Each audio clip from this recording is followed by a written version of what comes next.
Shalom, mari kita membaca Kisah Para Rasul pasal pertama ayat yang ke-8. Kisah Para Rasul pertama ayat yang ke-8, tetapi kamu akan menerima kuasa kalau Roh Kudus turun ke atas kamu, dan kamu akan menjadi saksiku di Yerusalem dan di seluruh Yudea dan Samaria dan sampai ke ujung bumi. Saudara yang dikasihi Tuhan, kita hidup di dunia yang penuh luka dan kebingungan. Banyak orang lapar secara rohani, tapi tidak tahu kemana mencari roti hidup. Banyak yang mencari makna hidup, tapi tidak pernah bertemu dengan Yesus. Ironisnya, banyak gereja lebih nyaman membangun tembok daripada menjangkau orang di luar. Kita suka bicara tentang kasih, tapi enggan bergerak keluar. Kita menghafal amanat agung, tapi takut menyatakannya. Dunia sedang menjerit, tapi kita seringkali hanya diam. Bukankah ini masalah besar di dunia saat ini?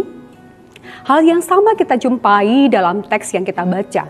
Yesus baru saja bangkit, para murid mengalami kebangkitannya. Tapi lihat ayat sebelumnya di ayat yang ke-6, murid-murid berkata, Tuhan, maukah engkau pada masa ini memulihkan kerajaan bagi Israel? Mereka masih berpikir sempit soal politik, kekuasaan, dan pemulihan nasional. Mereka tidak paham visi global Kristus. Murid-murid tidak siap untuk misi global. Mereka berpikir lokal, bahkan egosentris. Mereka takut, tertutup, dan tidak mengerti kuasa Roh Kudus.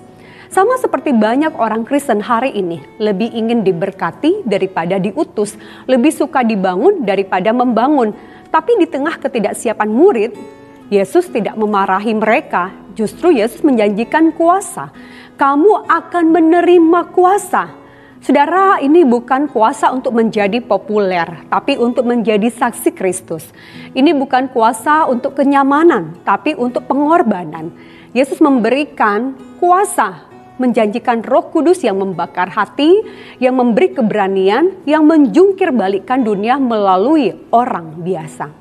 Transformasi terjadi, para murid yang takut berubah menjadi para pemberita Injil yang berani.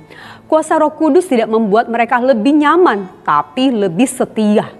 Hari ini, Roh Kudus terus bekerja dan Kristus masih berkata, kamu akan menjadi saksiku, bukan hanya kepada rasul, tapi juga kepada kita semua, gereja masa kini.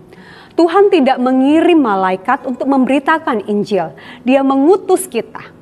Kristus yang bangkit masih mencari orang-orang yang berdosa, masih memanggil gereja untuk keluar dari zona nyaman, masih mengurapi dengan Roh Kudus agar dunia mengenal Dia. Saudara yang dikasihi Tuhan, karena itu jadilah saksi, bukan hanya penonton. Jangan puas jadi orang Kristen yang hanya hadir di gereja. Jadilah terang di tempat kerja, di sekolah, di kampus, di keluarga, dimanapun. Mintalah kuasa Roh Kudus bukan untuk pengalaman rohani pribadi, tapi untuk misi. Setiap pengurapan ada tanggung jawab. Mulai dari Yerusalem, berarti mulai dari keluarga, orang terdekat kita, lingkungan, komunitas terdekat kita, hingga ke ujung bumi.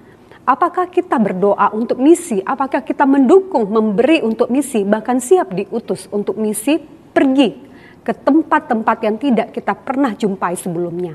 Yesus tidak hanya mati untuk menyelamatkan kita, tapi ingat, Dia juga mengutus kita. Kita menerima tubuh dan darahnya, bukan hanya untuk penguatan pribadi, tapi untuk diutus dalam kuasanya.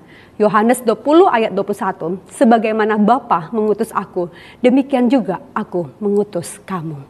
Biarlah bagian firman Tuhan ini memberkati setiap kita siap untuk diutus. Amin. Tuhan memberkati.